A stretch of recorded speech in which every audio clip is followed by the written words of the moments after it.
后来今年拄到52年来上大旱的一年，有学者来提出着警告，讲这个大旱危机恐惊会继续来扩大。农委会是来鼓励着农民改进着耐打的作物。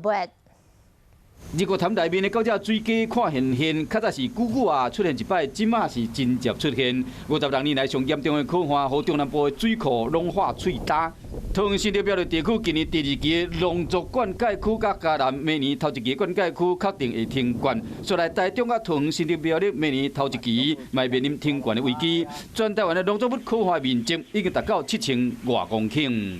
农民配合我们这样的一个调整，那这个调整包括他如果种干旱作物，我们还有后面的产销调节，他每一年的利润也就是所谓的农家赚款，比他每一期都种水稻还高。